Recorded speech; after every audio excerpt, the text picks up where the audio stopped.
Welcome back, everybody, to another episode of the Bad Moon's Orbit. I am, as always, your Doomfire Warlock, Dalton Montgomery. And I am Darian, Witch of the Chalk. Ooh. We, dear listeners, have a very fun episode for you today.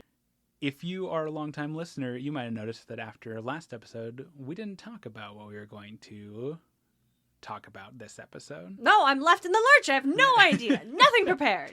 This is something It's so different than every other episode where I come in completely prepared. This is an episode that I have been excited to do for quite a while. Mm-hmm. This is a secret that I have been sitting on basically since we started the podcast, something I am just so excited that we finally get to record and to talk about. Mm-hmm. So Darian. Yes. Today's episode is mostly going to focus on a single character. Oh. Yeah. Okay. This is a character who attentive listeners will know that we have kind of hinted at in other episodes, or I have kind of hinted at in other episodes.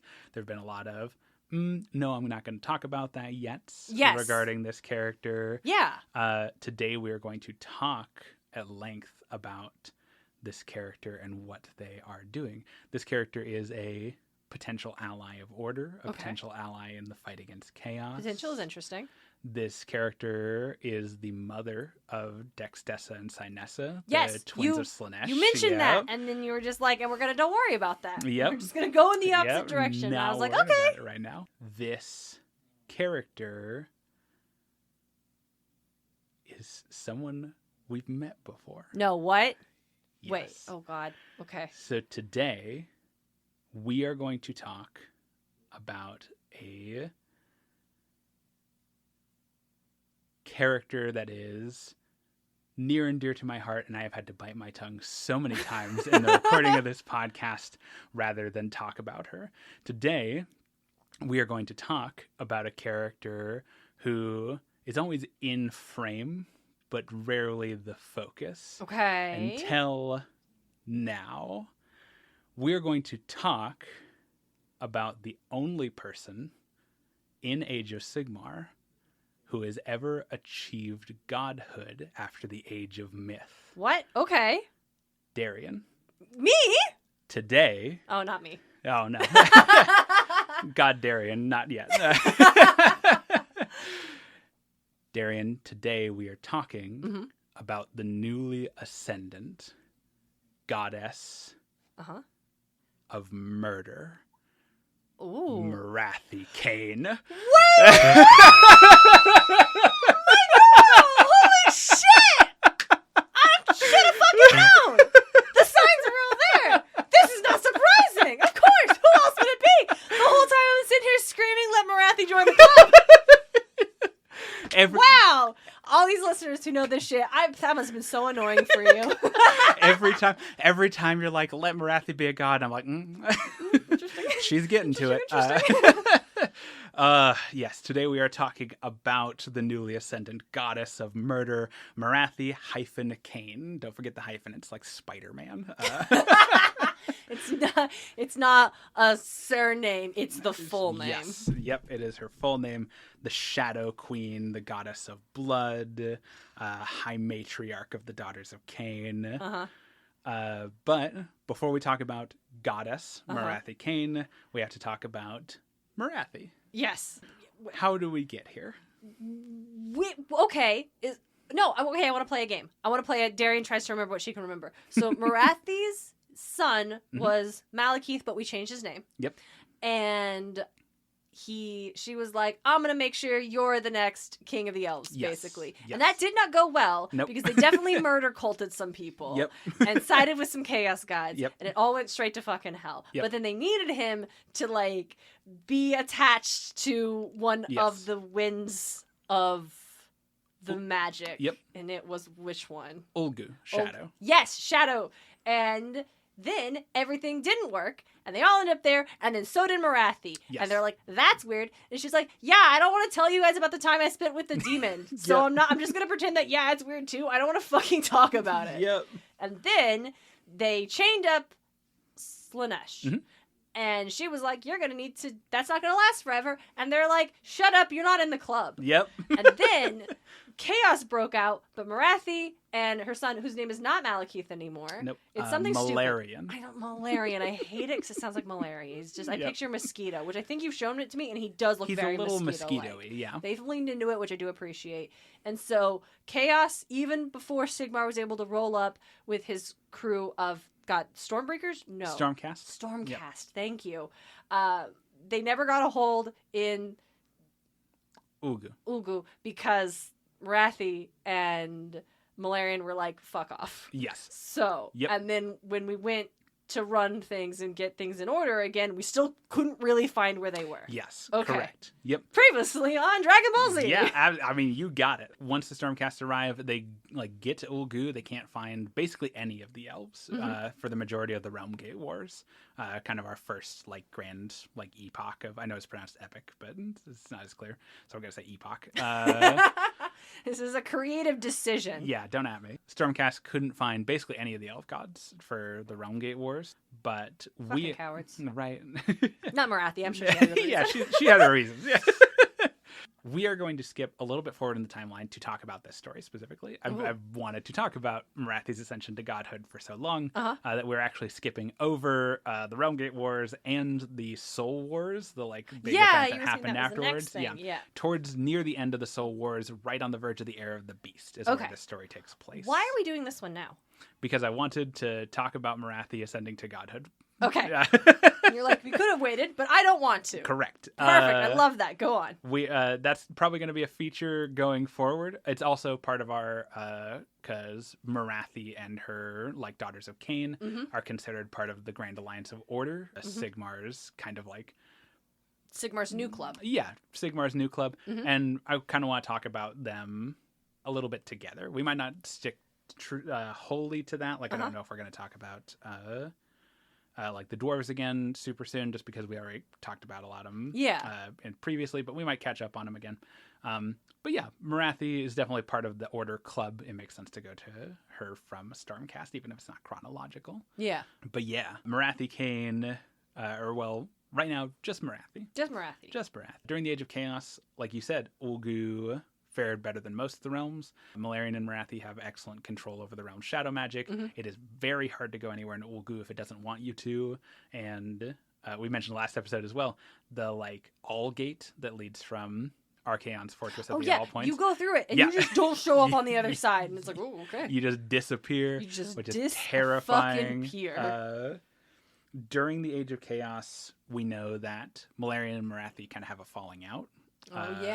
They were never super chill with each other. They didn't like each other by the end of the Old World either, but they were kind of working together during the Age of Myth and stuff, just as part of the larger, everybody pulling their way together. Yep, absolutely. But during the Age of Chaos, it seems like Malarian is more willing to just hide, take his elves and just pull them into the shadowy places of the world and let chaos do whatever, protect his own, while Morathi is more active in fighting chaos. Morathi's bigger picture. Chaos. She's it doesn't matter if we hold out till we're the last one. If we're the last one, then we're the last one to fall. Right? You can't let yourself ever be the last. Yeah, absolutely. Morathi is pulling out all the stops on all of the skills. Ironically, that she learned as a head of a chaos cult. She's the best at that. I can't believe Sigmar didn't look at her and formally invite her to the club from the jump. She is way bigger than fucking Nagash over there, causing everything to go wrong at a moment's notice. He doesn't trust her, and and he trusted Nagash? No. And he still got invited to the club. That's fair. She never even got a jacket. That's fair. The Daughters of Khaine wage just a full-on shadow war against chaos across the realm of Ulgu. Entire camps of chaos warriors disappearing in the night. People, messengers arriving without their cohort or their, pack animals or anything with just the message that you need to leave. Yeah, like they were allowed to live, like so a they could tell you to go poltergeist. away. Yep. The daughters are on full operation is the term used. Like they are not hiding, they are not using any of this as like a attempt to build strength. They are just doing what they are best at, which is murder. Nice. Yeah. They are cultists of Khaine. They do a lot of infiltration in chaos movements. Now, as in the old world, elves can fall to Slaaneshi corruption pretty easily. So the daughters have an easy time blending in with like Slaaneshi cultists and gathering intel and killing key figures. Nice. They will stoke chaos in the ranks, ironically, by just like turning people against each other. Easy. The easiest way to fight chaos is to make it fight itself. They don't like each other. They don't like each other. They're not friends. Yeah, turn all the Slaaneshi cultists onto the fact that Tzeentch is trying to make inroads in the realm, and boom, like that's that's a fight that you don't have to fight. Of everyone from Sigmar's older pantheon, the daughters arguably fare the best during the Age of Chaos, except for like we talked about how like orcs and ogres and stuff basically didn't notice the jump from the Age of Myth to the Age of Chaos. Yeah, their default like operation is already just like fighting and punching brawling, stuff and having a good time. Our notable exception is that giants refer to the Age of Chaos as the Soul Wars because Chaos has a bunch of spikes on their armor, and so they were stepping on more spiky armor than previously. So it's not Soul S-O-U-L, it's Soul S-O-L-E, like the soles of their feet. Yeah. That's stupid. I like it. Yeah. So giants arguably noticed the most. But for orcs, it's just like, oh, I guess we're fighting people in spiky armor now. Yeah. Cool. But the daughters do pretty well. During the Age of Chaos, Morathi founds and lives in a city kind of in the deeper shadows of Ulgu, where it's very hard to get to even under normal circumstances. That city is called Hagnar. Okay. And it is the first of the Great Temples of Blood. Great name. Yep. Wow, what a great name. Yep. It is a temple city. You are only allowed to live there if you are a member of the Cult of Khaine. Of course. So it is just entirely Khaine cultists and the occasional... For logistical reasons, Morathi eventually lets up, and there are some men in the Cult of Khaine. For logistical reasons, yeah. But they are few, and they're relegated to only certain roles. Like, you can't rise to the ranks if you're a man in the Cult of Khaine.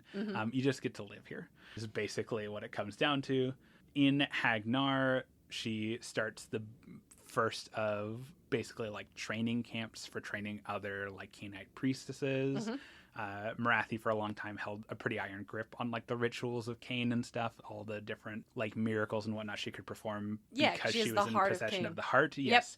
She didn't want anyone like sussing out what she was doing or potentially using that power that she was drawing from, and so she held off on teaching others the actual like religious rites of it. But during the Age of Chaos, it's just something she wants to be able to have others like call upon while they're doing their operations. So she bigger picture. Yes, absolutely. So she starts training slaughter queens and hag queens, which are the Great two names. Yep. The two kind of priestly sorceress types for armies and also just day-to-day rituals. The daughters rarely wage like open warfare. They prefer to do subterfuge and assassination and subtlety, but occasionally there just are times where the daughters have to march to war, like kind of more traditionally. When they do that, they haul these huge like shadow steel contraptions along with them. That are mobile ritual platforms. Fuck yeah. Every Khainite ritual involves sacrifices, of course, because god of murder. So witch elves, which are the baseline like Daughters of Khaine infantry, absolutely go into the enemy ranks and they kill, and anyone they can they subdue, and they bring them back to what is referred to as a cauldron of blood, which is again a mobile like sacrifice platform. They bring anyone they can back to that, and the priestesses or Morathi herself perform great sacrifices in the name of Khaine to bolster them in battle, or to heal their wounds, or to make them stronger or more ferocious. As you do. Faster, usually. Nice. Is kind of a big thing for... the daughters aren't big on, like, armor, because you want to be lithe and quick, and you don't blend in well if you're wearing armor. You don't need armor if they can't catch you. Yes, the daughters are very fast.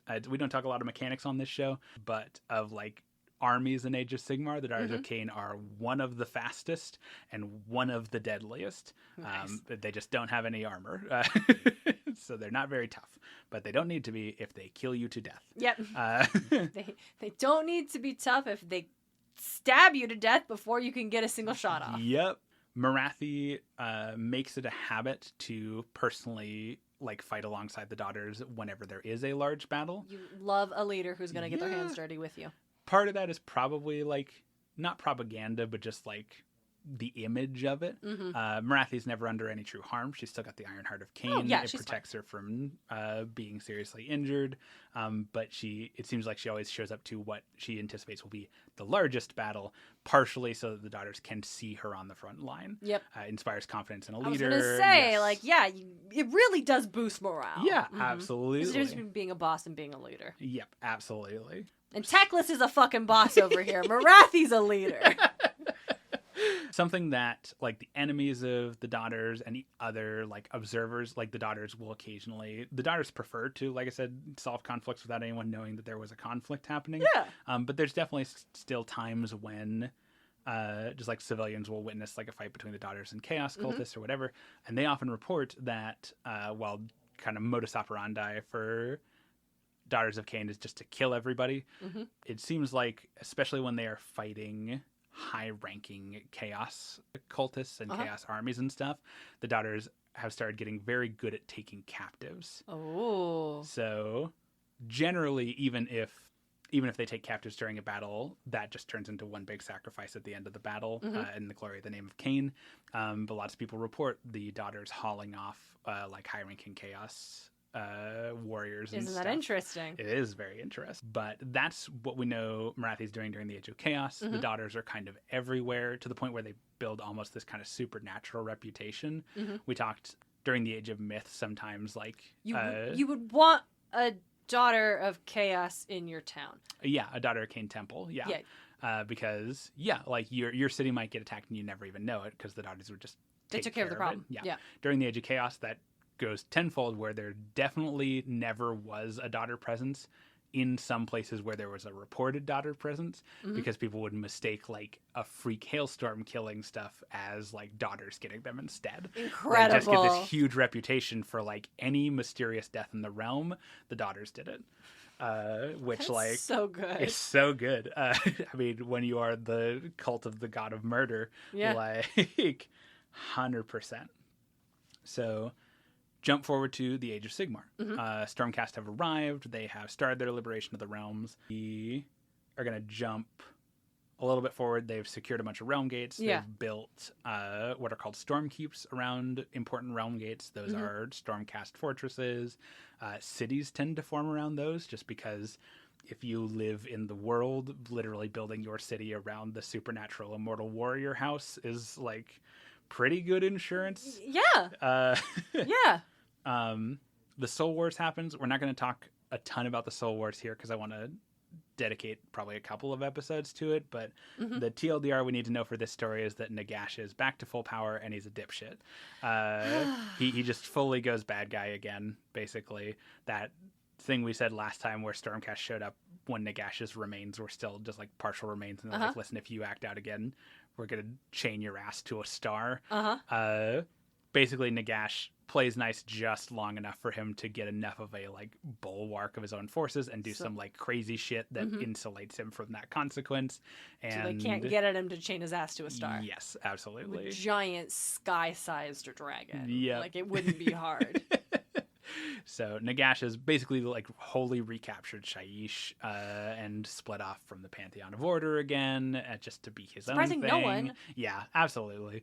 We all knew this was coming. It was just a matter of would he do it instead of helping fight against chaos, and the answer is yes. I'm going to need the NB Stormcaster's death deity to step up here because I'm fucking done with Nagash's bullshit. So throughout the Realmgate Wars and part of the Soul Wars, we don't get a ton from the elven gods. Teclis reemerges to help fight Nagash specifically because they have because they have beef? I was gonna say they have beef. They have history. Teclis is kind of a dipshit a lot of the time, Yeah. but he does see dealing with Nagash as partially his responsibility Oh, on is a it? personal level. Is it maybe Yeah. a little bit your responsibility Yeah. on a personal level? Listen, we don't like Teclis. We don't like Teclis. But I will give him a point for being like, okay, this is a problem that maybe I can put more of my attention towards. Partial credit. Yes, partial credit.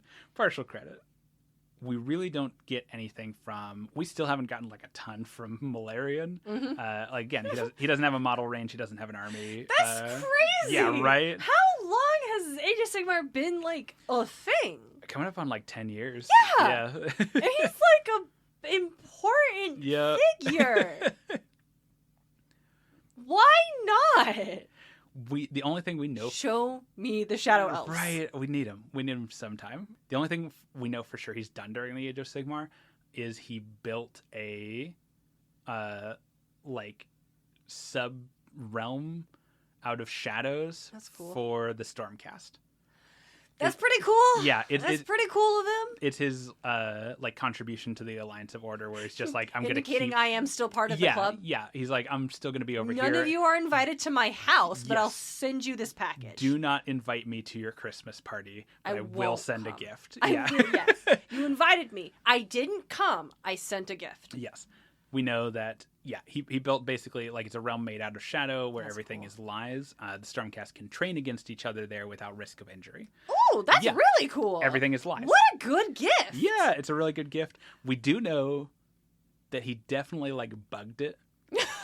Like he can see everything that's happening inside of it at all times. Yeah. But we're not sure Morathi's how... son, of course I was going to say, we're not sure how malicious that is yet. If it's He's just like, double-checking. he wants to be aware, He knows, listen, he knows like Sigmar isn't like totally tight with him. Yeah, so he just needs to double check and make sure what they're capable of in case. Absolutely. That's crazy. Right. And have I mentioned that I just like love a shadow aesthetic? Like I don't know if I fully like I know I react positively. I don't know if I fully confess to like no, but I am a sucker for a shadow aesthetic. Like in fucking Has-Been Hotel, as soon as Alistair was showing off his shadow shit, I was like, oh no, you got me. I am defenseless. Like in my fucking draft, I have a shadow demon as one of the protagonists. Like, oh no, I am but a basic bitch. I love a shadow aesthetic. It's a good aesthetic. It's good. I'm excited to see more Malarian and his shadow elves. Where are the shadow elves? Shadow demons, yeah.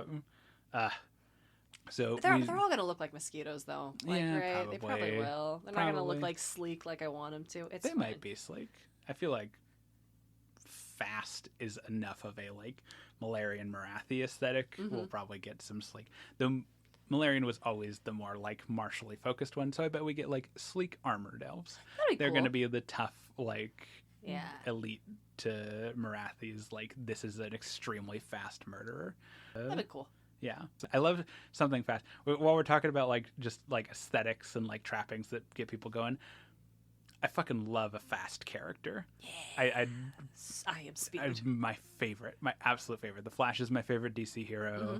Just a character who is extremely fast and like no other qualities. Dalton's a huge fan of Lightning McQueen. Peak, yeah, you got me.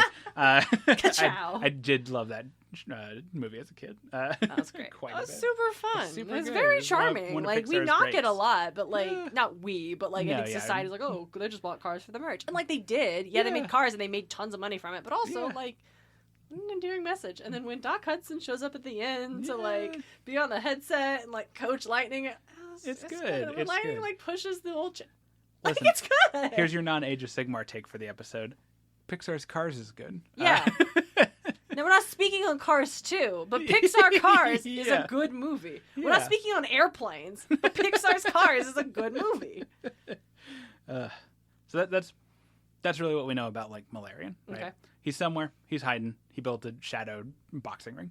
That's pretty cool. It is very cool. Shadow dojo. Yes. The Stormcast, we do know that even before we know where, like, Malarian and Morathi are, the Stormcast do encounter daughters. Mm-hmm. It's just kind of a, like... keep murdering people we don't like. Please don't murder anyone we do like. And the daughters are like, yep. That's what we've been doing while you're an Azir. We've been doing this for 50, 40 Yeah, years? you are the new bloods at this. Like, you don't actually get to tell us what to do. We've been definitely doing an element it. of that. It's like very... we are actively a reason that chaos hasn't taken over this whole fucking thing. Yep. Like, just to be clear. We talked last episode how there are like humans that got left behind after Sigmar's retreat who see like Stormcast and the humans that are accompanying them from Azir not as like a liberating force, but almost as an invasion. Yeah. Like, we've been living here during the time that you fled. You didn't have to live through like the horrors of the Age of Chaos. Mm-hmm. You don't get to now come in and say that like this is your realm. We do get a little bit of that from the daughters, where like Stormcast show up and it's like, oh, the true protectors of order are here to help liberate the realms. And the daughters are like, hello, like, not immortal here, who has been doing the dirty work for... Yeah, and if I die, that's in-game. Yeah, like, absolutely. that's it. I don't get swept away and taken to fucking Warrior Valhalla. Yeah. Like, there's definitely a little bit of... Yeah. Are there it's any interesting. of the Stormcast who were a daughter of Khaine? I don't think we got a chance to talk about this last episode, but that's actually a really good thing to talk about. Uh-huh. So, as far as we know in lore, and I like this as a demarcation of the places in which Sigmar feels a little bit more like broken after the events of the Battle for Burning Skies. Mm-hmm. As far as we know, nothing prevents non-humans from becoming Stormcast, but also there aren't any. Oh, that's so interesting. That is so interesting. Oh no, yeah, not daughter, god of human civilization, huh? Mm-hmm. It's one of those, but it feels like a tension within Sigmar, because of the like once Stormcast come in and they start like founding cities and like reclaiming stuff, a lot of the like dwarves and elves that don't fall into the other factions find their permanent homes in like Sigmar's cities. Yeah. Sigmar is still like everyone coming together, cooperating, but he's still a person. And in the old world, he was just a human god. And the Stormcast thing, we don't have any confirmation one way or the other. In reality, there's probably an element of just like, we want Stormcast to have this like readable silhouette, so they're all going to be human adjacent. I think it's telling that Sigmar is trying to hold this ideal of himself like at a higher place, but he's scared. He's worried that he's falling back into bad old habits because of them. Because like I said, I think there's nothing preventing a dwarf or an elf from like being a Stormcast. I think he just hasn't yet.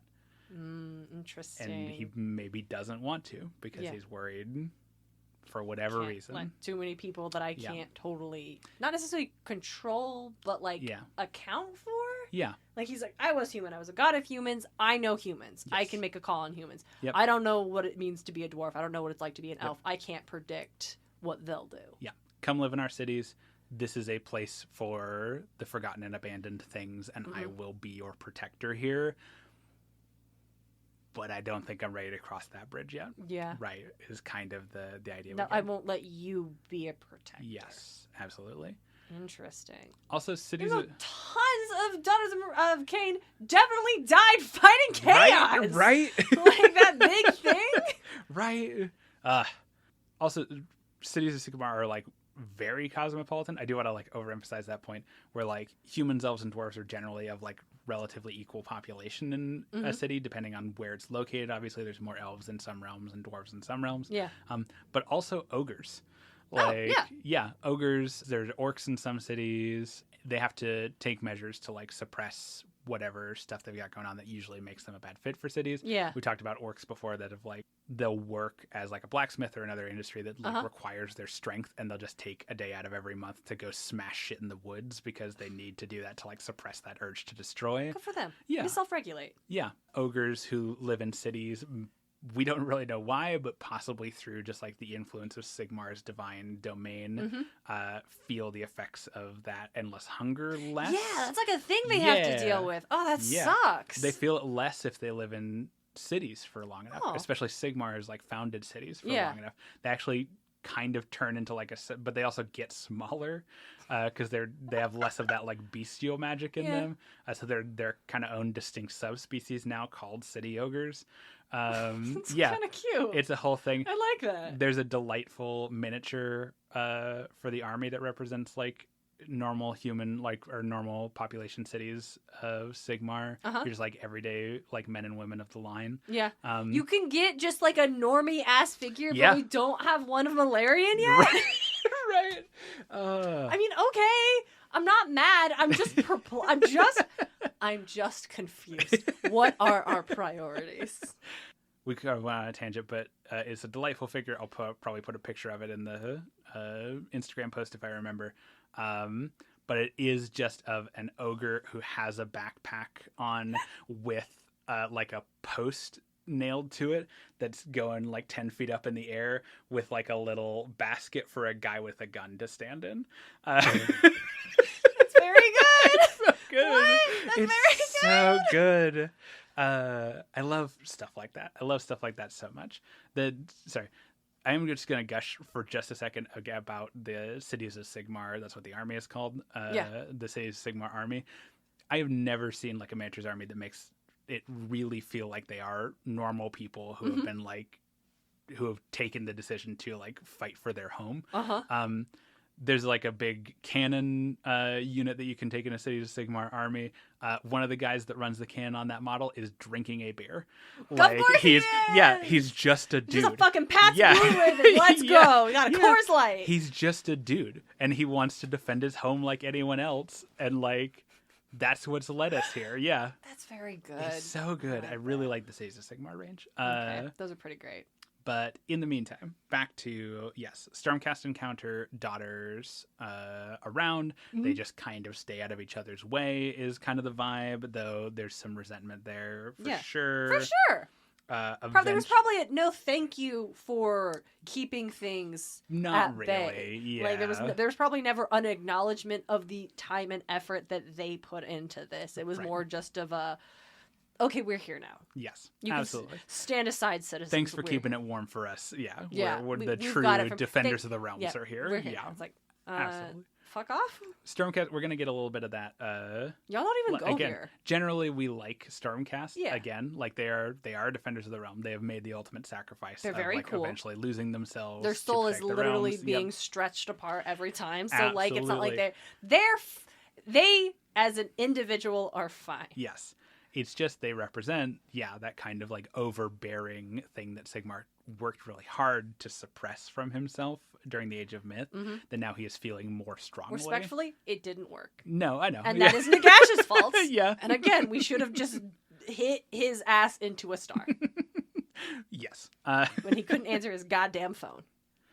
So eventually pretty quickly, word gets back to Morathi that like Stormcast exists. And I would be shocked if it took her a while to hear about instantly, it. I feel like they rolled up pretty loud. The daughters are the most widespread spy network in existence, and all of them report back to Morathi. Yeah, like instantly, her inbox is just flooded. 100%. With just these like blurry photographs. What the fuck is this? I want pictures of Spider-Man.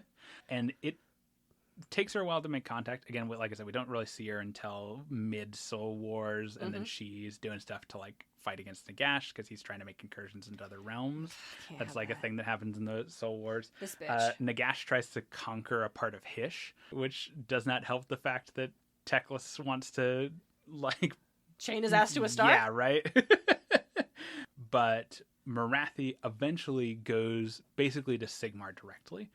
She can't get to Azir. Azir is impenetrable by all measures, but she basically, just to prove she can, just like shows up at a high command table at a Stormcast like fortress personally. It's a power move. Yep. She is probably herself also the most capable assassin or spy like in existence. So she's probably there the whole time. Yeah, just walks through the gates. Yeah. Just shows up and says, she made it look like she just teleported in the room. She was in the room the whole time. Absolutely. She was in the room yesterday. Absolutely. She basically goes to the Stormcast and says, yep, this is me, Morathi, and I want to talk to Sigmar. I have terms. matters. She has no reservations about like the role she played in keeping the realms protected all this time. Like, she is not here as a like, oh, thank goodness you're here. She's a let's discuss like your role in the defense of the realms I've been conducting. Yeah. The part you're going to play in my plan yes. to get rid of chaos. Absolutely. Also, she refers to him as the barbarian god the whole time to keep him in line. Power move. It's such a power move. She's such a bitch. I love her. Morathi gets that meeting with Sigmar. Wow. I mean, yes. Yeah, of course she does. But I'm a little surprised that he said yes. Like, obviously, but... I think he sees it. I think he sees, like...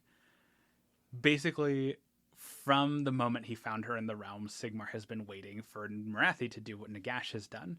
Where Morathi has a reputation as a betrayer, as a manipulator, as, like, a spy and a turncoat. And that's why Sigmar has kept her at arm's length for so long. And at every single opportunity where she could have turned on him, she hasn't. No, because she personally knows the cost of chaos winning. Like, they all do. Yes. But I would say, like, Sigmar does deeply from that, like, collapse of the empire, or the civilization all gone, and then being alone and isolated. But Morathi being the one that was plucked by the demon and the chaos demon and all of that stuff, like, they both, I think, are perhaps the two entities that are most acutely aware of the consequences of failing again in very different ways. Yep. But Morathi is the only member of the Alliance of Order who has ever been in the realm of chaos. Yeah. Like, she was taken by a chaos god. Yes, she is most intimately aware. Absolutely. Morathi basically says, we need to reform the Pantheon of Order. Like, we need to get, like, I can try and, like, Teclis is reemerged at this time. We know he's around. We can try and pull him back in. Basically, this is our best bulwark against... It was our best bulwark against chaos originally. It still is. That hasn't changed, even though like, chaos happened. We need to support Alariel as much as we can because she's around during this time. This is where our food comes from. Yep. She's managed to carve out enough of a foothold that she is just like openly campaigning in Ghyran during this time. Yeah, she's in her like fall war like aspect. War aspect. The reaping.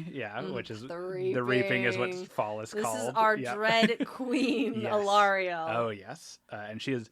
Spoilers, Alariel has not left the reaping since Age of Sigmar began. Well, I can't imagine that she's going to be there forever, basically. Mm-hmm. And Morathi says, not only do we need to reform the Pantheon of Order, I want to be a part.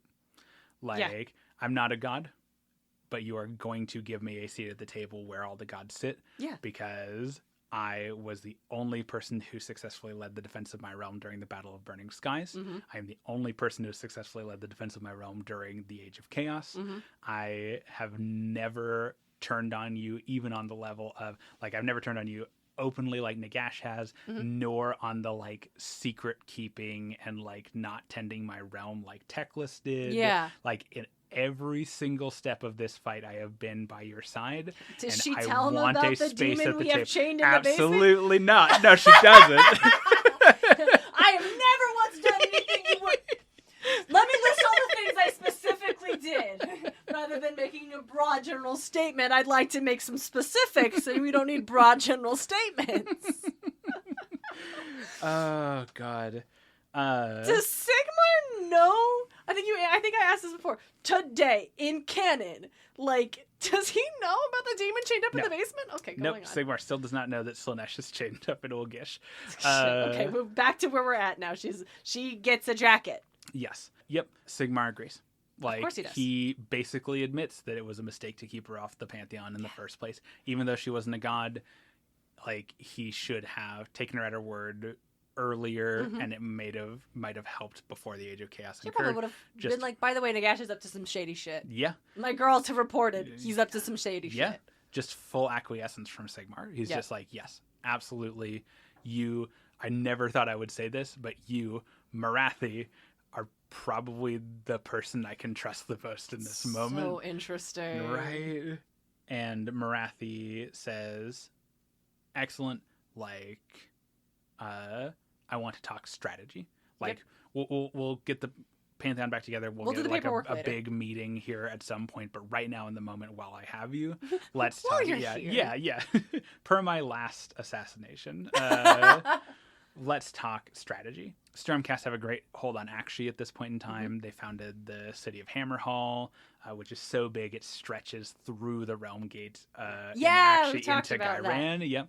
So Stormcast have a great presence in Akshi. They are doing great work in Ghyran, aided by Lariel. But even with Stormcast and even with Alariel and even with like the cities they've managed to found in Ghyran, Nurgle's hold on it is so strong because Nurgle, God of Life, is like just baked into the realm. That's really hard to. It's like cancer. Yeah. It's just a part of the body. Yes. Morathi suggests that while previously they were relying on Nagash for his mastery of the Wind of Death, she doesn't think that they can rely on him now or in the future. She thinks they should just burn that bridge and try and establish their own like outposts in Ghyran to harness that Shaishian magic to help with the fight against Nurgle. Interesting. She convinces Sigmar to launch a joint assault on Shaiish, led by Stormcast and Daughters. Yeah. Daughters like leading the way, like that's cool. Key assassinations and espionage, so that Stormcast can deliver the finishing blow, establish some big like cities in the realm, and try and like pry them out of Nagash's hands. Oh boy. Yeah. Oh boy. Yeah. Okay. It's a big move. Gotta be neat. Yeah. Yeah. And it's Nagash is quite powerful at this time. That's what gave him the confidence to like defy the Pantheon. Just fuck around and find out. But she points to that as a potential strength. The one place like Nagash has been pushing out into other realms, the one place he's probably not going to expect them to hit him is Shaiish. Yeah, literally in his heart. Yeah. Yeah. Sigmar agrees. He thinks it's a good plan. He's going to devote Stormcast to it, and Morathi also devotes Daughters. The Daughters have a temple city in Shaiish already, because of course they do. Of course they do. And she's going to give the order, get them like ready to march for war, kill like Nagash's necromancers and stuff along the path to make the actual fight easier. From there, confident that that's going as it should, Morathi's next plot, like Teclis has reemerged recently, Tyrion has reemerged recently. She's been in like loose contact with Malarian because of Ulgu, but she thinks it is time to reconvene a meeting of the elven gods. Yeah. She does so at Ulgish, where Slaanesh is chained up. Yeah. Cool. Yep. I mean, it's a good chance to double check the chains, a good chance to remind everyone what the threat is. Basically, when she calls the meeting, everyone is kind of suspicious. Like, why does Morathi want us all in one room? And she just tells them Morathi or Slaanesh's chains are weakened and they need to do something about it. Yeah. Malarian does not trust her still. Okay. Listen, I'll say fair for Malarian. Yeah. He knows her best. Listen, in regards to you should let her in the God Club because everything else, absolutely. In regards to Malarian, I think you should forgive your mom. You will never hear me say those fucking words. So Malarian can decide how he's going to navigate this relationship in his own time, in his own space. Yes. He can protect his peace. So all the elven gods meet. Malarian, the term I have here, is openly scoffs at Morathi, thinking that this is all just a ploy, returns to Ulgu, does not even stay for the whole meeting. Okay, fine. You don't have to forgive your mom. You can protect your own peace. Also, like, where the fuck have you been? Right. Tyrion is also distrustful. Tyrion's our star football player. Yeah. He's King Arthur in my head. Yeah, that's a good. King Arthur honestly, type in my head. Yeah, that's a good. The old world has a literal King Arthur, but Tyrion's a good elf King Arthur. Yeah, I talked briefly about in the old world there was a kingdom that was. The whole kingdom was just Arthurian legend. Yeah. Bretonia. Yeah. So there is like literally just like an Arthurian figure. Bretonia kept up the King Arthur chivalric stuff for long enough that eventually their like blessings from the goddess made them bulletproof, so that they could continue to exist in a world that had like tanks. That's very good. It's very good. Tyrion also like is distrustful and him and Teclis like stay for the meeting, but they don't like settle on anything. Him and Teclis return to Hish. Okay. But Morathi knows a person who's keeping a secret, and she hangs out until Teclis comes back. She knows he's going to come back. Mm-hmm. Interesting. And what secret does she know that Teclis is keeping? She knows how Teclis thinks. Oh, well. So Teclis returns to Morathi in secret in Ulgish. Doesn't tell his brother, doesn't tell Malarian. Basically to do the same song and dance that we just saw from Sigmar. I would be shocked if he was able to tell Malarian. Like, how would he even tell Malarian if he That's wanted true. to? Like, he can't just send him a text. Like, you're not, even if he wanted to. I'm shocked she got a hold of him, honestly. Okay.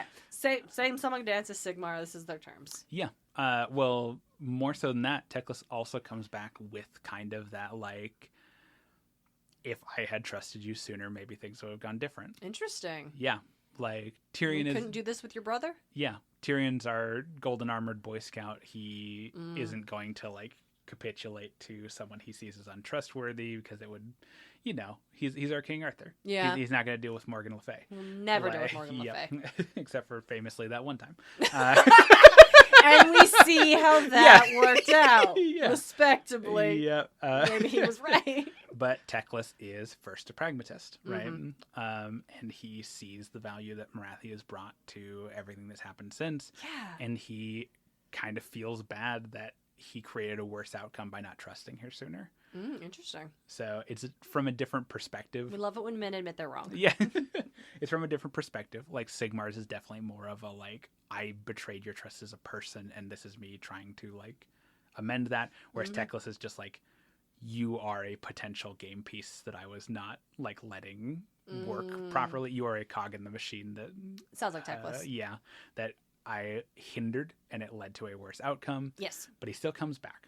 And he still comes back with an offer to maybe mend some of that bad blood. He is also worried about Slaanesh's escape, and he promises to help Morathi on finding ways to strengthen the chains. But in the meantime, Teclis has been developing new approaches to the magic they use to extract elven souls. Okay. And he just gives it to Morathi. Whoa, okay. Yeah. That's huge. That is huge. He's been pretty tight-lipped about the process up until now. They've continued to extract elven souls even throughout the Age of Chaos. Just because, gotta get them out. What are you gonna do? And so now he is aware that him and Morathi are basically the only people who know how to do it. And he is, as a sign of trust, saying... I will be our, like, person who does this for, like, the high elves in Hish. I am trusting you to be that for the elves in Ulgu. Interesting. Yeah. It's him approaching Morathi as an equal, a thing he hasn't in the past. Yeah. To, like, no one. Yeah. Absolutely.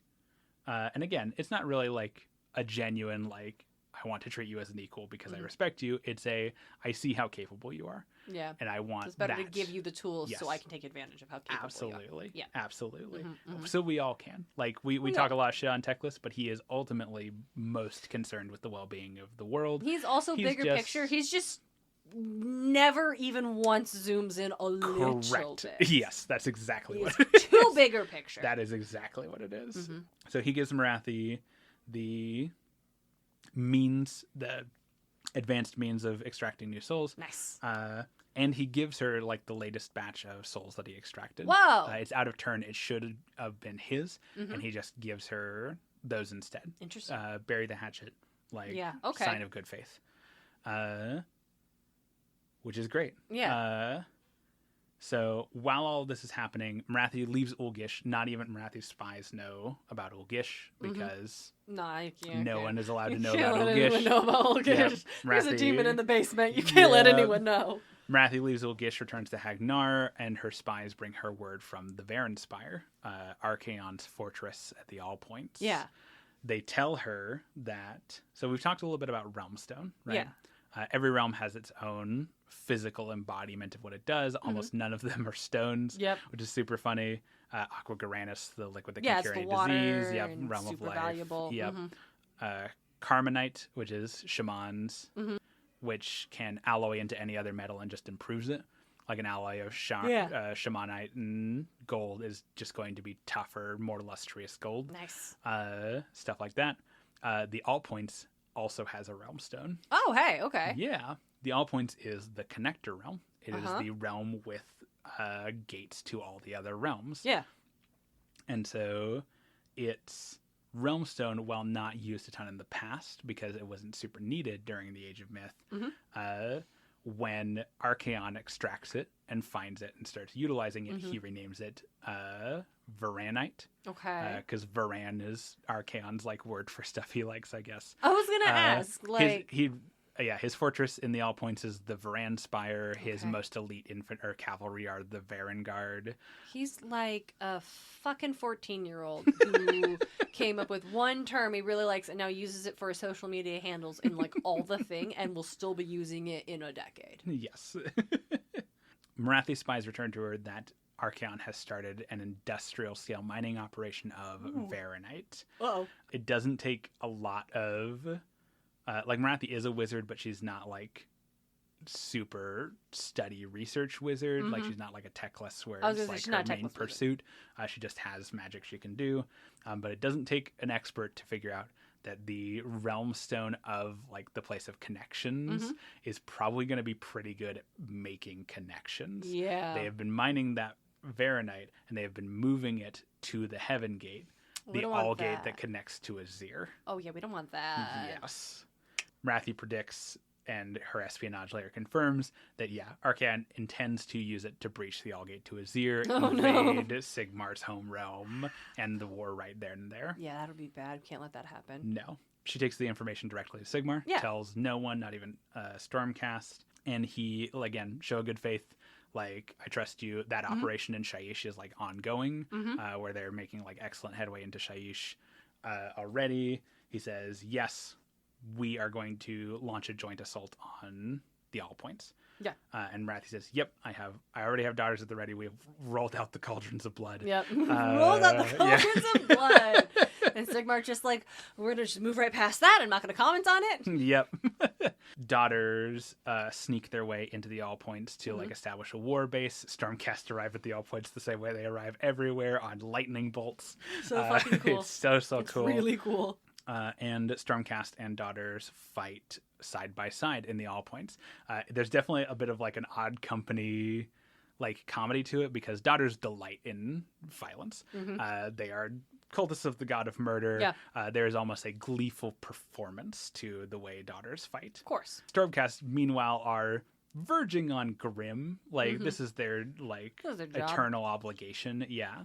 And so the kind of classical valor that we expect from like a heroic, vaguely knightly figure from the Stormcast, contrasted against it's like Batman fighting with Harley Quinn. Yeah, that's an excellent. Yeah. Just the kind of vague grim determination of like a Stormcast hammer line hitting like a group of Chaos Warriors, and then the genuine laughter as like Daughters hit that same group of Chaos Warriors from behind and start cutting throats is like, oh, that's a weird like we're just juxtaposition. Yeah, the Stormcast find it genuinely off-putting. Like they're I'm sure. Yeah, they're not used to this, especially when the Daughters start hauling off Chaos Warriors and slitting them open at the cauldron. Like, okay. Yeah, they're like, but then they get faster, so I guess. If they die, they don't come back, so I guess we're not going to question their methods. Yep. As they're cutting a swath through the All Points, trying to reach the Azir Gate. They're also heading for that big mining operation. They're hoping to like collapse the mine tunnels, destroy a bunch of the mining equipment, make it so that Archaon just can't do all this again. The Daughters kind of lead up that part of the operation. They're better at sabotage generally and like sneaking around and stuff, so they split off as the Stormcast push towards the All Gate to Azir. And in the midst of all this, a bunch of Chaos forces like divert and go elsewhere in the realm. Oh shit. No one's sure what's happening like in the actual battle. Yeah. But what we know from like an eagle eye perspective is that either due to like the consequence of Sigmar and Morathi's assault on Shyish also like clearing out chaos encampments, or as like a ploy because this was like a different front that Nagash knew that forces wouldn't already be at. While this assault on the All Points is happening from Morathi and Sigmar, a unstoppable wave of skeletons pushes through the end gate from Shaiish. This where bitch. Nagash also makes his play for the all points in this moment. This bitch! Thankfully, the end gate is like far enough away from Sigmar and Morathi's operation that it's unlikely to interfere with them, but it actually kind of creates an opening for all three of them, where Archaon, who previously was fighting no battles on his home turf, is now fighting 3 battles on his home turf. Archaon is not currently in the Varenspire. He's leading a campaign elsewhere, but he gets the word pretty quick, so they know they only have so much time before Archaon himself shows up at the Varenspire. No, absolutely not. So they know that they are on a limit, and despite it definitely not being his intent, Nagash kind of helps this operation. This bitch. Yeah.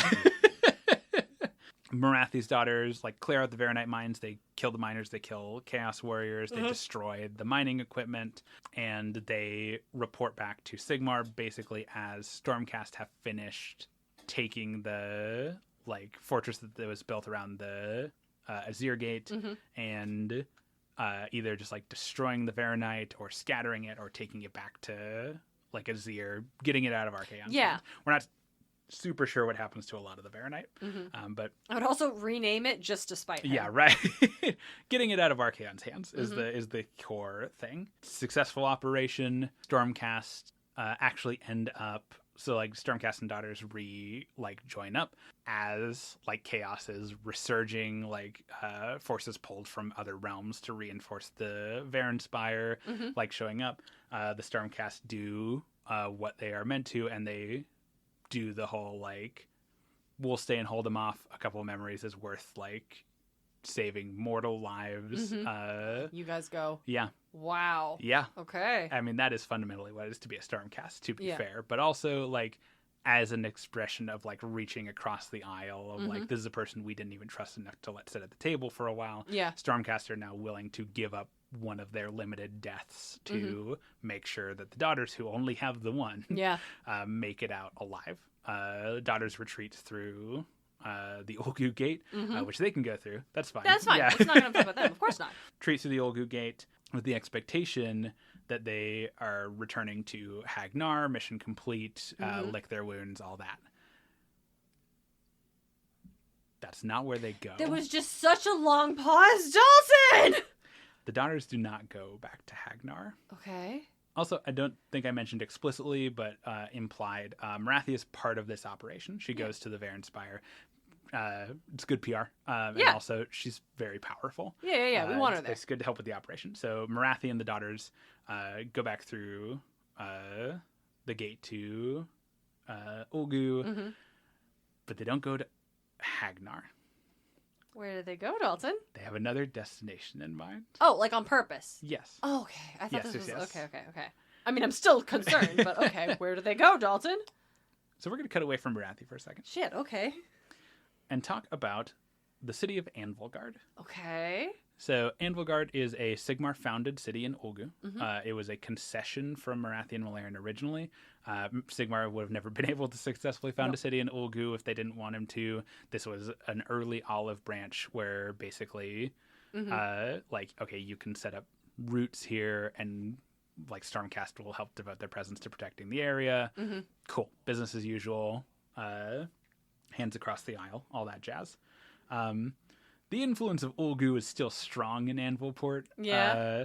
So even though it is a city of Sigmar, it is a full-on, like, scoundrel pirate town.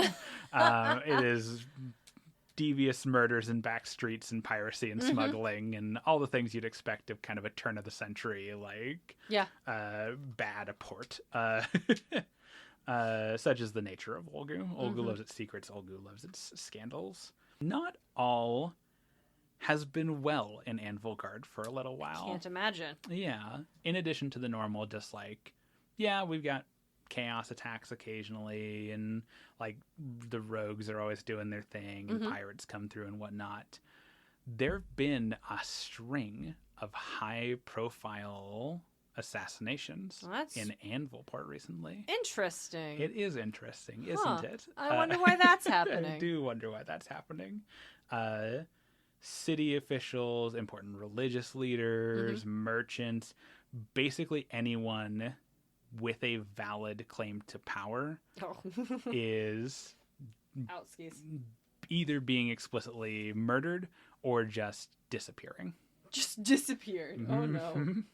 This is obviously suspicious. The usual groups have been like investigating some of these murders. We actually get a call out to a guy named Toll. I don't remember what his first name is, but he's a well-known. Check him off your bingo cards, Age of Sigmar fans. He's a pretty well-known lore figure because he is a basically ancient bounty hunter at this point. Nice. We mentioned him in the Myth to Chaos episode.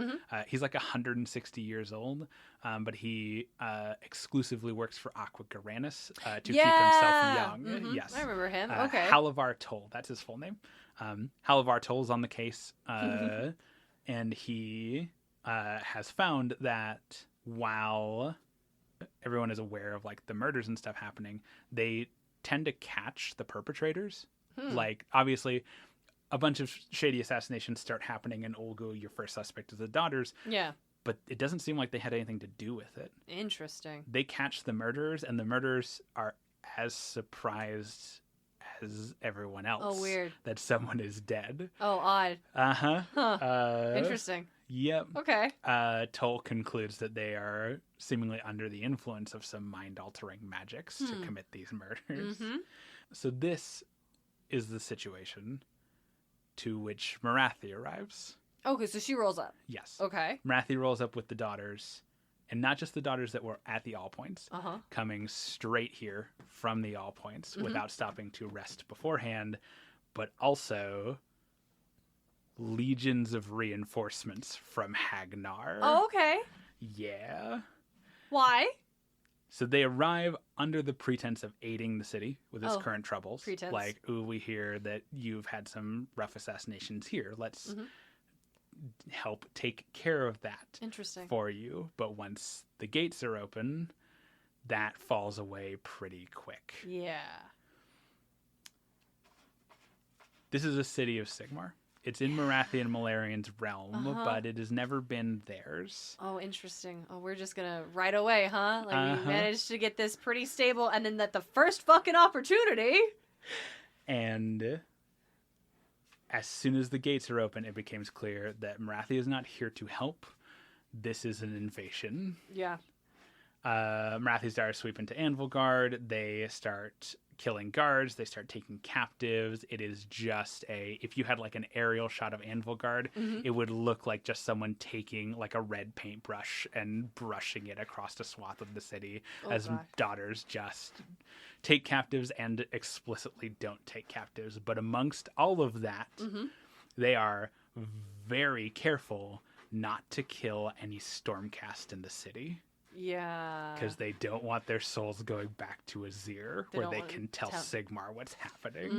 The daughters paralyze or incapacitate the Stormcast that they can. They chain them up. They throw them in like a warehouse in Anvilgard where they can't reforge. Yeah. Azir-bound souls cannot let anyone know what is happening until the job is done. Yeah.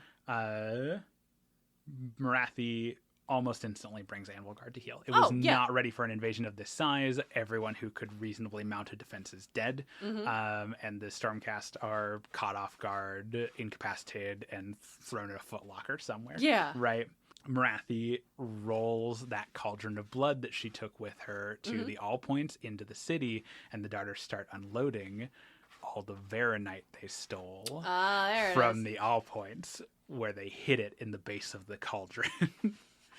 You just smuggled it out on the fucking food cart. Underneath the blood. Underneath the blood. Full of pilfered Varanite, still right under the nose of Stormcast and Archaon alike.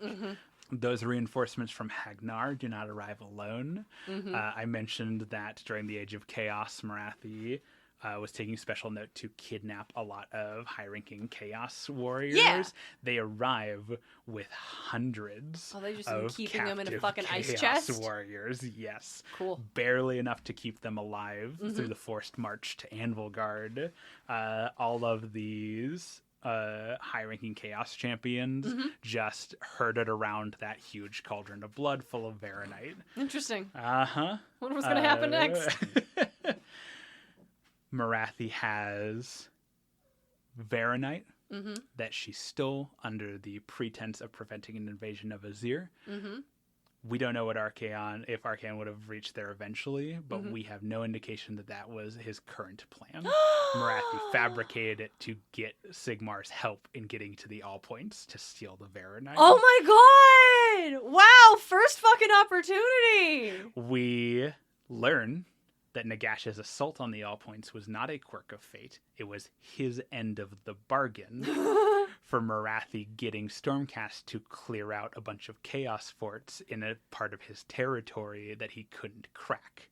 Morathi led the Stormcast through what they thought were necromancers and Nagash's own legions, but instead doing Nagash's dirty work to clear chaos out of his own realm. Damn! Nothing is an accident. Everything is a plan. Everything in service of this, the thing that Morathi has been working towards since the Age of Myth. With hundreds of Chaos Champions aligned around a cauldron of blood at the height of Khaine's power, full of Varanite, the realm stone of opening pathways. Morathi takes that new magic that she got from Teclis. Oh shit, yeah. A person whose mind she has a very good idea of how it works. And she opens a path into Ulgish. Oh no. And further into Slaanesh. Like into Slaanesh? Into Slaanesh. Oh, okay. For the second time, more than anyone in existence, Morathi leaps into the cauldron of blood and re-enters Slaanesh. Okay. She is after something. I would hope so. What's she after? Protected by her Grand Blood ritual, all of those Chaos Warriors sacrificed. She only took Chaos Warriors of Tzeentch, Nurgle, and Khorne. She is shielded by the souls of Slaanesh's Chaos opposites. Yeah, that'll do it. Shielded by blood, shielded by the power of Khaine, and by the Iron Heart. Morathi searches Slaanesh's essence, submerged in all of those other elven souls still trapped within Slaanesh. Okay. Even with all these precautions, like, she cannot be here for long.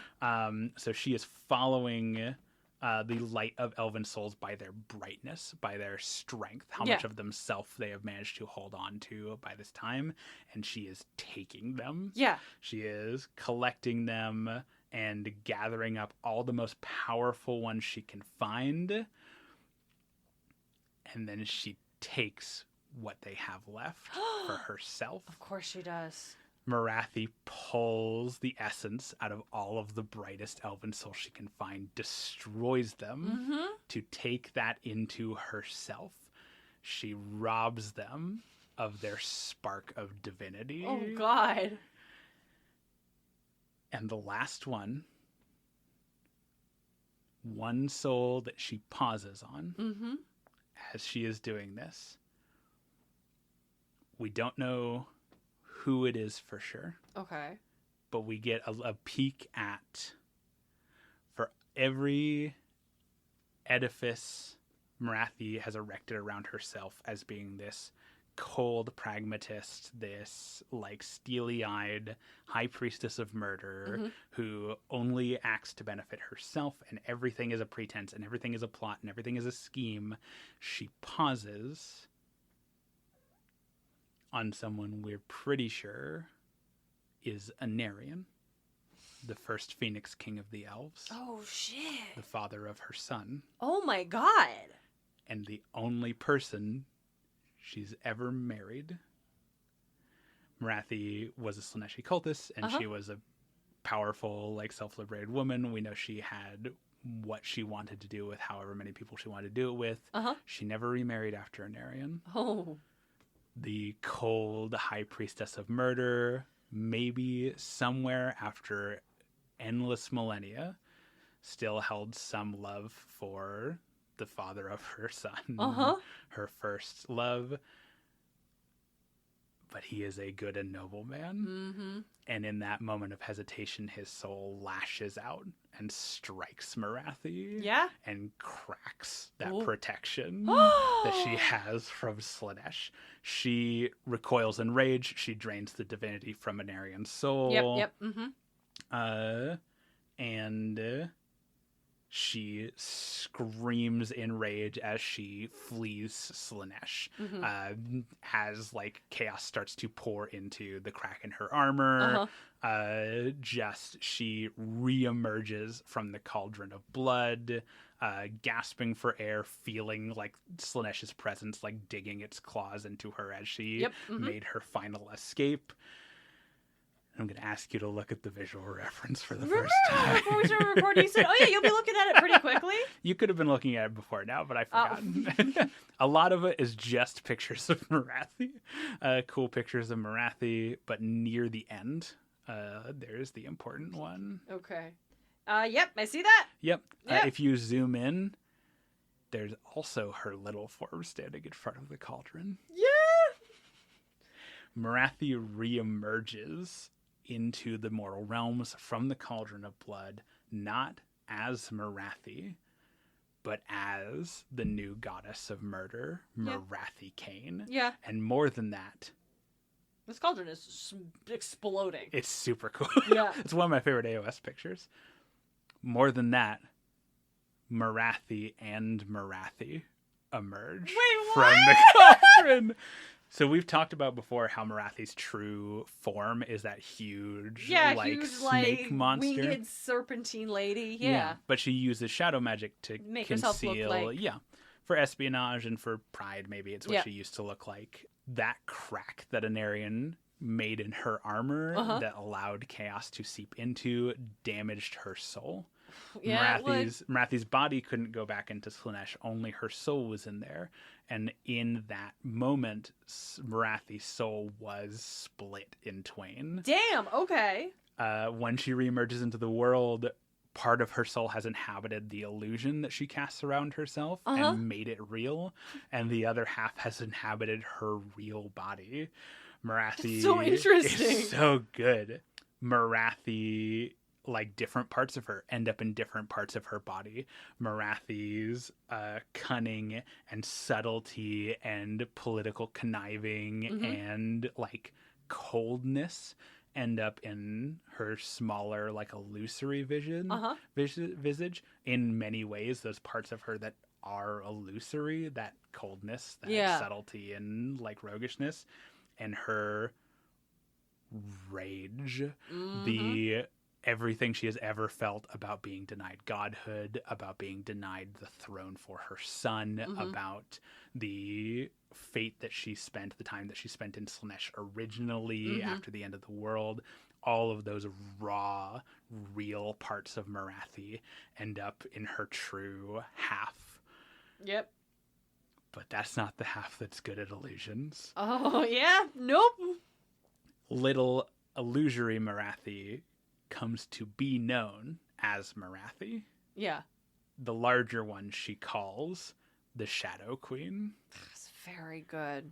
It's very good. It's so good. Morathi reemerges not into like the relative like sanctity that she started the ritual under. Like the city was occupied and there was still dissent, but it was largely controlled. Yeah. While she was in Slaanesh, Ideneth, sensing... Yeah, I see like in the image you can tell like all of the daughters are facing away and charging away from the cauldron. Yep. And there's some fish people that are like, what the fuck? Did you forget about us? Ideneth originally sensing just like the vulnerability of Anvilgard, like their scouts reporting back that something was going down in Anvilgard and seeing it as an opportunity to like collect a big harvest of souls. Oh yeah, they do that. Yep, brought a raid against Anvilgard, and they do not meet they thought weakened like defensive forces of Anvilgard. They meet the battle ready, prepared to potentially fight off Stormcast daughters of Khaine with their newly ascendant god. We should all leave. I see I got you at a bad time.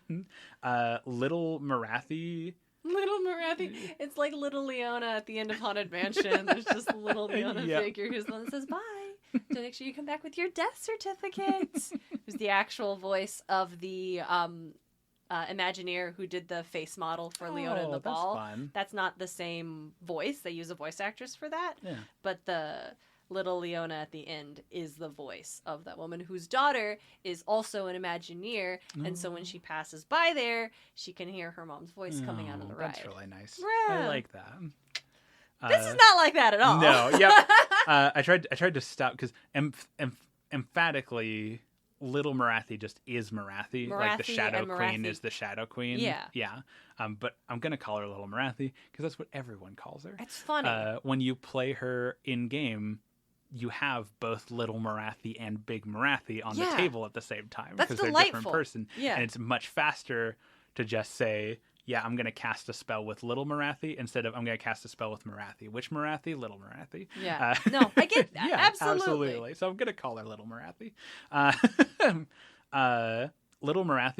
Little Morathi is honestly kind of like shell-shocked when she re-arrives in the realm. Like, she is feeling all of that divine power, but she is, like I said, she's the secretive one. She's the illusory one. She's the scheming one. Yeah.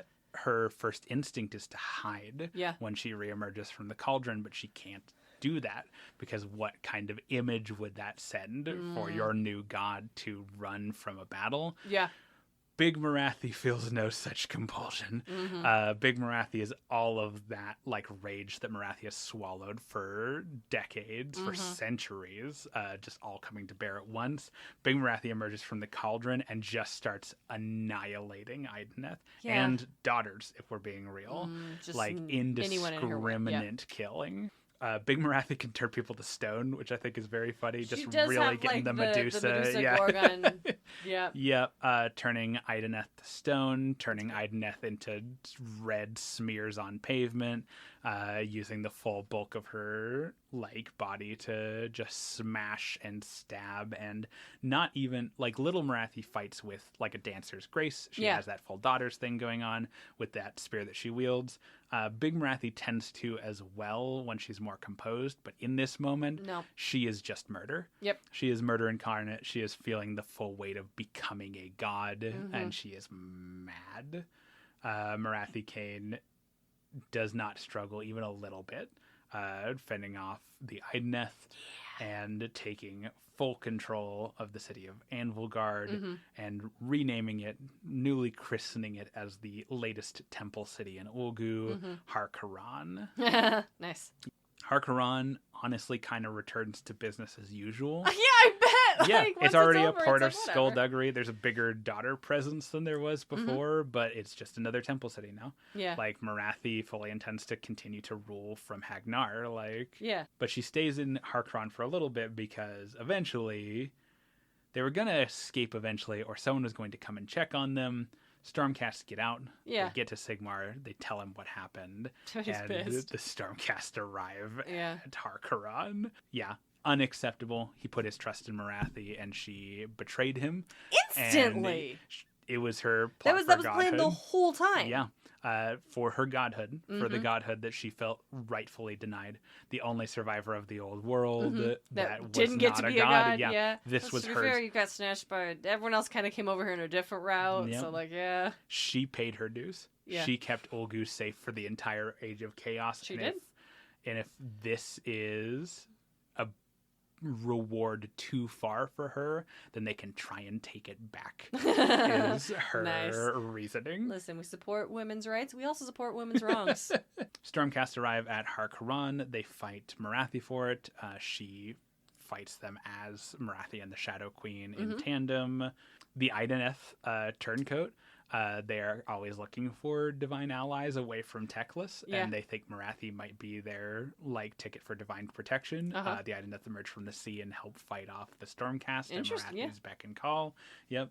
The fighting goes for some time. It reduces. Current day Anvilgard is like half the size of pre-fight Anvilgard, because a lot of it's just been reduced to ruin because it keeps getting hit by Stormcasts that are lightning bolts. Yeah, that'll happen. And the fighting gets so bad that both sides come to the conclusion that if it goes much longer, there might just not be a city after all this. Yeah.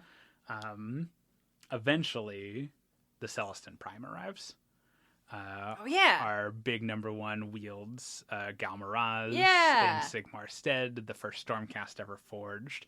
The Celestin Prime comes to the battle, and the Shadow Queen just tries to kill him immediately, but he arrives. He does not bear arms against her. He arrives not to fight, but to parley. I was going to say parlay. Yep. The Celestin Prime meets privately with Morathi while the Shadow Queen stands vigil.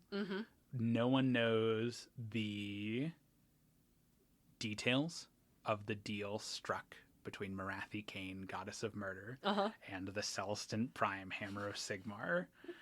But once the deal is struck, Stormcast withdraw from the city. Whoa. And Morathi-Khaine receives Sigmar's blessing to retain ownership of the temple city of Har-Koran. What the fuck? The implication, and what we've gotten in like writings since and stuff, is that while Sigmar is furious, while Sigmar has sworn that this is a crime Morathi will pay for, trials are a thing for the future. Crimes are a luxury we can't afford right now. And by all accounts, Morathi just added a god to the pantheon of order. Really could use that right about now. It's almost an extension of everything that led up, even though that was all deception, even though it was Morathi basically cashing in a trust that she built up for a long time for disastrous consequences. It's almost kind of the narrative conclusion of what we saw at the beginning of this story, where Morathi came to Sigmar and said, I've done nothing but help. You have to trust me. And now, even after she has done wrong, even when he knows that he can't trust her, Sigmar is still making that decision. Okay, let's see me trusting you. Let's see what the Goddess of Murder can do for the fight against chaos. I put this much trust in Nagash. Yeah, and we saw how that worked out. Yep. Especially though, Morathi is not Nagash. And Nagash has not done one goddamn thing that you could call useful for the Pantheon against the fight to chaos. Morathi did have another god who absolutely does not want chaos to win. Yes, absolutely. So, like, in the end of the day, you again do like you said. At least have another god against the fight against chaos. And that's a pretty strong player on the board. It's a thing basically no one is happy with. Like Tyrion and Teclis find out, and they are also livid. Teclis is fucking furious, but you had it coming, bitch. I'm not even mad. We get the implication that Malarian might have known that might be why he walked out of that initial meeting in Olgish. He's like, I will not be a part of this. But Grungy is kind of on Sigmar's side. We get the implication that he might be the one that talks Sigmar into making peace, because he's the guy, he's the maker god, he's practicality made manifest, basically.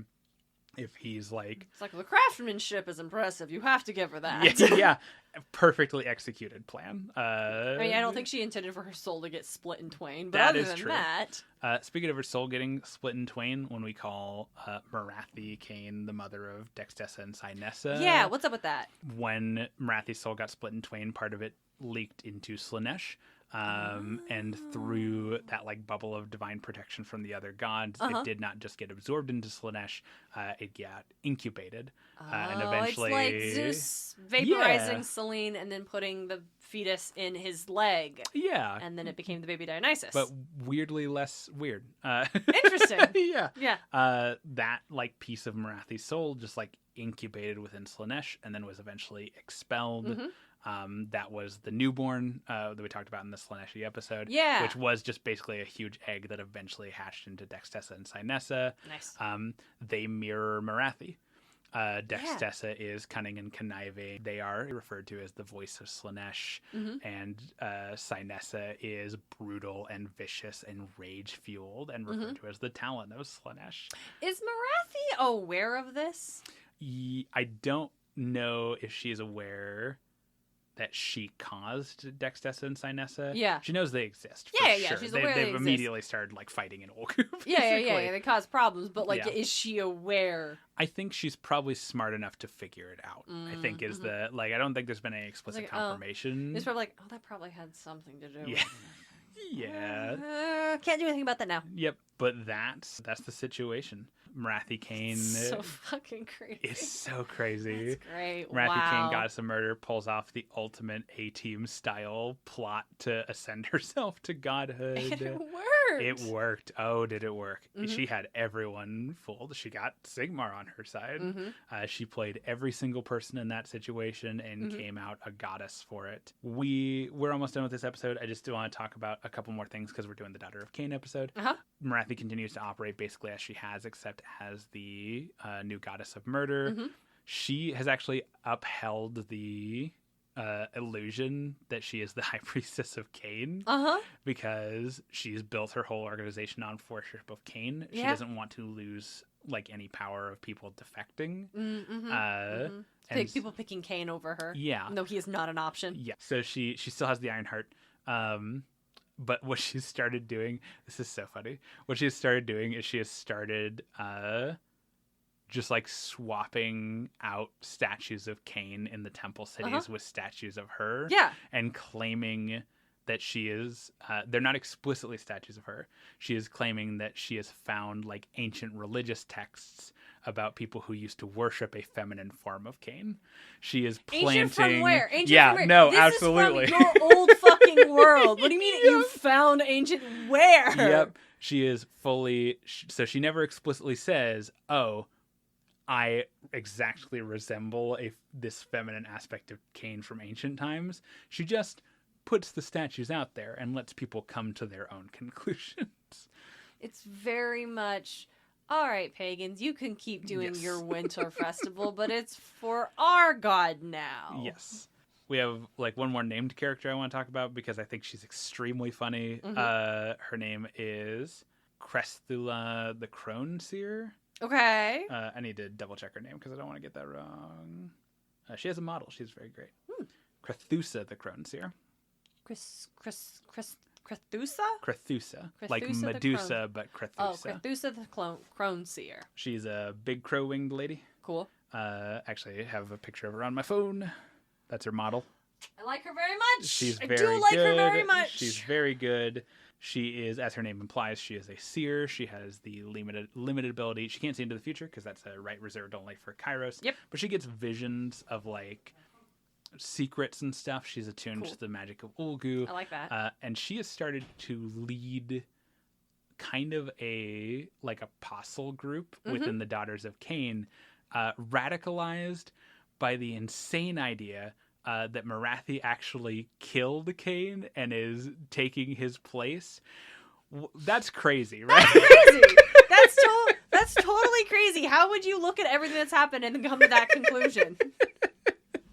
So we do have. I like her because she's framed as kind of like a rambling corner mad woman, but she's objectively correct. Yeah. Right? Like she's seen the fucking secrets. Yeah. She knows she's right. This isn't a theory. Yeah. She knows she's right. just explicit. I love like a sandwich board sidewalk corner level doomsayer who is just objectively correct about the state of the world. That is extremely funny to me. But it's an interesting perspective to look at as well. But is she on board with Morathi? Like no. her group? Oh, no, they're like, fuck this. Yes. Okay. They're an apostle group. I guess I don't know what that means. They are of the same religion, but they think that the current like dogma is wrong. Thank you. So the current understanding is that Morathi is the High Priestess of Khaine, but she worships Khaine. And then there's this new idea being introduced that, Morathi actually might be like a reincarnation of Khaine. Okay. That is what she is trying to sell, is that like, this is not a thing I did, but I just happen to actually be a reincarnation of Khaine. You can just openly worship me now. Yeah. That's why she hyphenated Khaine onto the end of her name. Oh. and Crethusa. Crethusa over here is like, no, she murdered Khaine. Yes. And it's taking his place. Yep. Crethusa is like, no, we should not be worshipping Morathi. Mm-hmm. She is not our god. She murdered our god, Mm-hmm. and she has hijacked our faith. I am a true devotee of Khaine, and Who you doesn't should exist anymore and is in fact dead. She doesn't know that, but she knows he's dead. But she thinks they could like still worship him and like draw from his power. And she knows that Morathi has the Iron Heart, so that's one of her goals, is to get the Iron Heart away from Morathi. Interesting. I guess if you get the Iron Heart, I mean, Morathi was using Khaine's power because she had that, so if they could get it, they could use Khaine's power. Like that's not totally off the table. Like Morathi still has the Iron Heart. She still uses it. She can call upon Khaine's power herself now because it's her power. Yeah. But if you got the Iron Heart away from Morathi, there's a pretty good chance you could just use Morathi's power. Because it's probably just her heart now. Yeah. That's funny. I like it because, it gives us that flip perspective, and it shows us that even though Morathi is like the master schemer, master manipulator, there is a limit to how much you can manipulate people. Mm-hmm.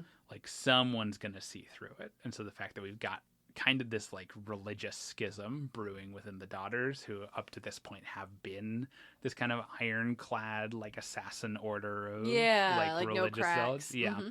That is fascinating, especially because it's a thing that has only happened since Morathi actually achieved godhood. Yeah, that's a lot harder to just be like, it's okay, this god totally still exists. It's like, no, wait, hold on. Yep.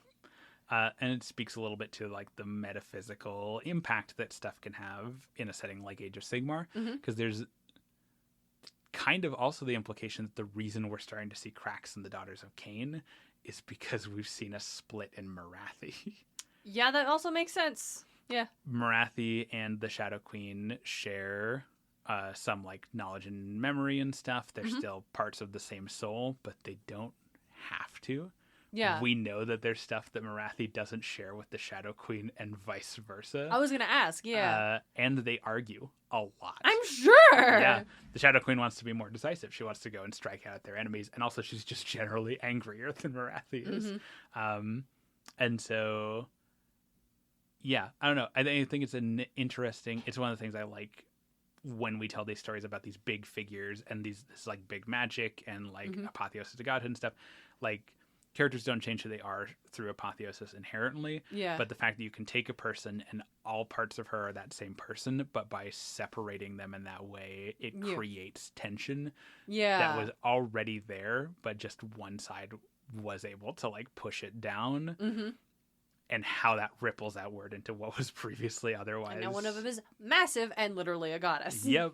Both of them are gods. Both? Okay. Yeah. Just one is constantly a giant serpentine Gorgon Shadow Queen. Yep. And the other one is Little Morathi. Yes. Okay. They're also inextricably linked. Last game mechanic thing, I promise.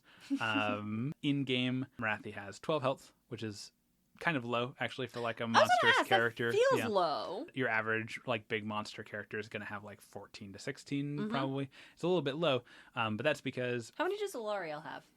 Alariel has 18 because she is the goddess of life. Okay. Yeah.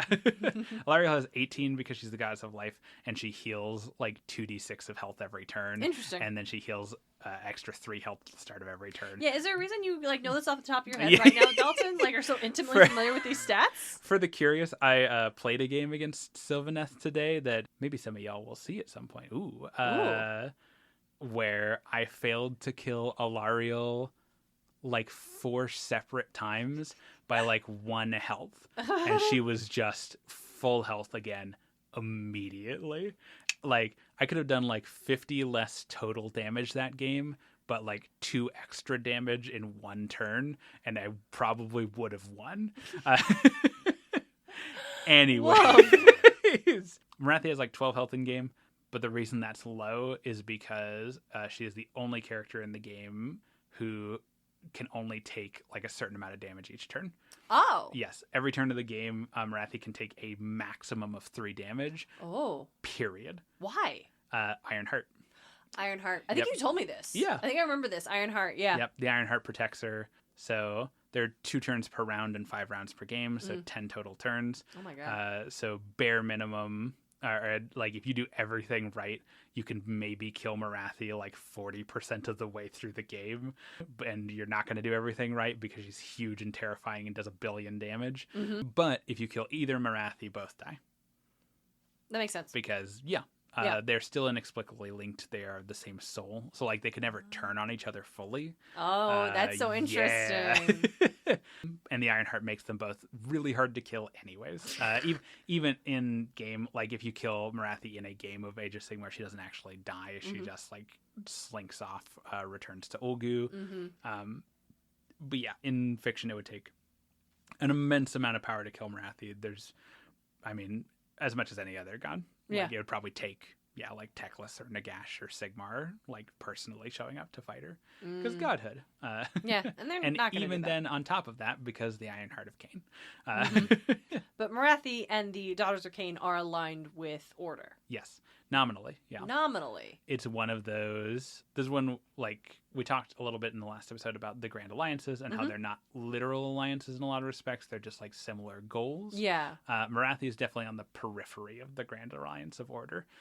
She's not, like, she doesn't take orders from Sigmar. No. She does not, like, work alongside Stormcast anymore. No, that would not. No. Her and the Idoneth will work together. Her and the Sylvaneth will work together sometimes, the tree people. Yeah.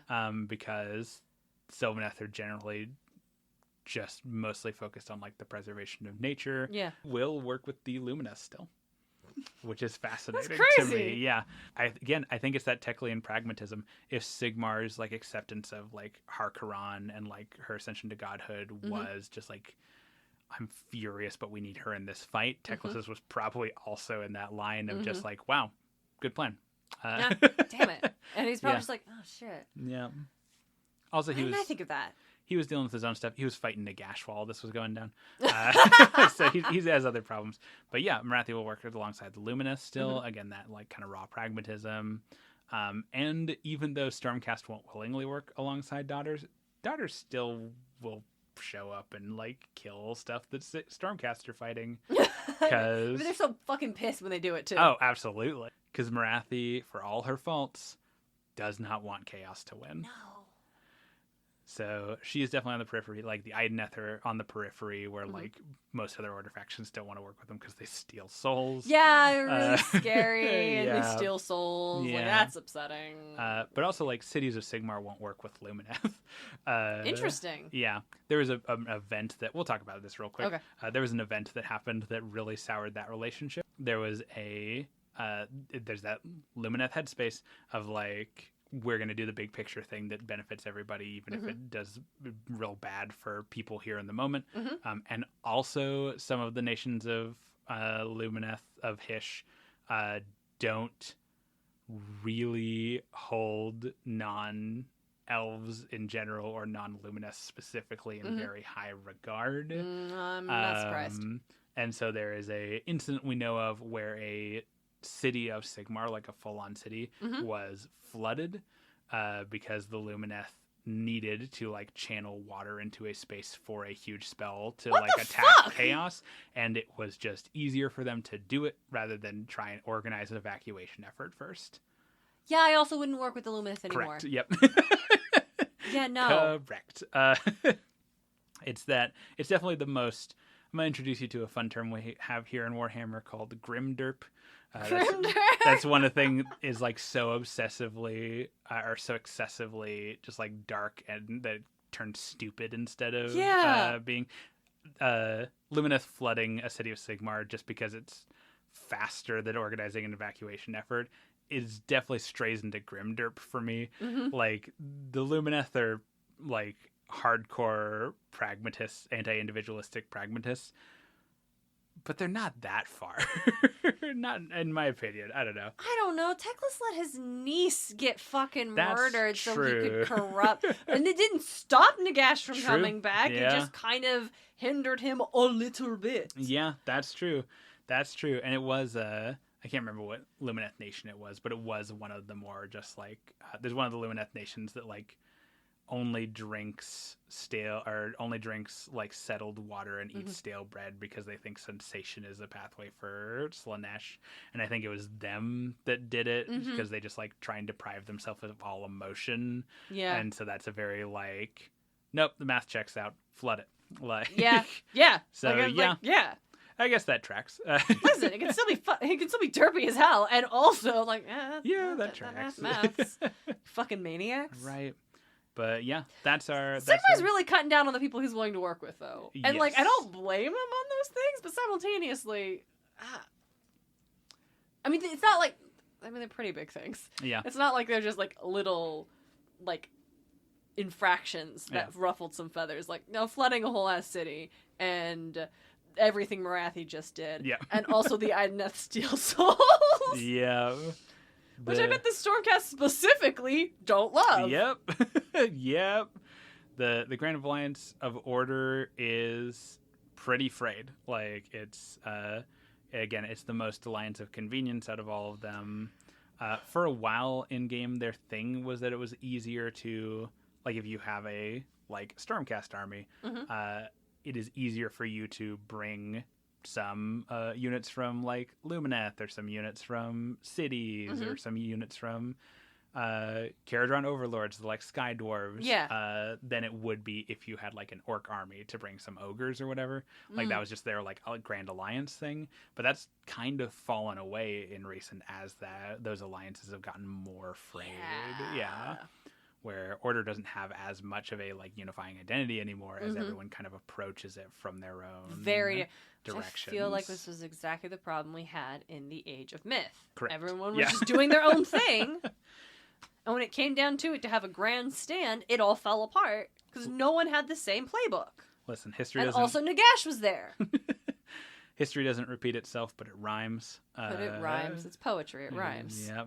We are going to see, especially as we get into even more like current history in the Age of Sigmar, we're going to see old habits coming out worse and worse because the issue with chaos is that it is insidious and that it knows what it is and that it doesn't stray from corrupting the things that are good in the world. Yeah, chaos has a playbook and they all hate each other, but they're all using the same playbook. Yeah.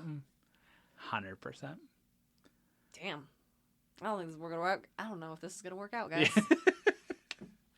But for now, that is the story of Morathi-Khaine and her ascension to godhood for this episode. I mean, that was pretty fucking sweet. No notes. That was awesome. I was going to say, we're ending on a little bit of a dour note. There's phrase in the Grand Alliance of Order, but hey. That was really cool. You got to give it to her. Yep. That was really the prestige. Yeah. You do. Listen, you have to give it to her. She will take it. She will take it regardless. You might as well give it to her and feel like you had some control. Awesome. Yeah, at time of recording, I don't actually know what we're going to talk about. Damn, okay, wow, we are really in the lurch. I've been focusing on this one, getting all my notes right. So I'm not sure what we're going to talk about next time. Ooh. It's probably going to be something more order-aligned. Maybe we'll do a deep dive into the Ideneth, or we'll check in on what the dwarves are doing. I'm very fascinated by the Ideneth. I think I would like to spend some time with them if I can make a request. Yeah, absolutely. I mean, I'm terrified of them. Yeah, but... correct. Yeah. Like, of all of them... Actually, yeah, thinking of all the factions and the different things we've encountered, like, I am most terrified of the Ideneth. Hey, like, to encounter real, like, chaos sucks and all that stuff, and that would be a bummer, and, like, the blood cults are rough, but, like, the Ideneth scare me existentially. Yep, absolutely. Don't live near the shoreline. Don't live near the shoreline! Yeah, I think that settles it. Next episode, we are going to talk about the Ideneth Deepkin. We'll talk about a little bit of how they've been coping since they've been like hiding from the world. I think a lot of the like leadership structures of the Ideneth are really interesting. Yeah, how does that even work down there? Yeah, absolutely. And also we're going to talk about their big cool fish. Love a big cool fish. You can't keep a dog at the bottom of the ocean, so... Look forward to pet swordfish and sharks and giant turtles. Yep. Yeah! Love it. Awesome. But until next time, I have been your Doomfire Warlock, Dalton Montgomery. And I'm Darian Smart, and I gotta go make some cheese. See you next time. Bye.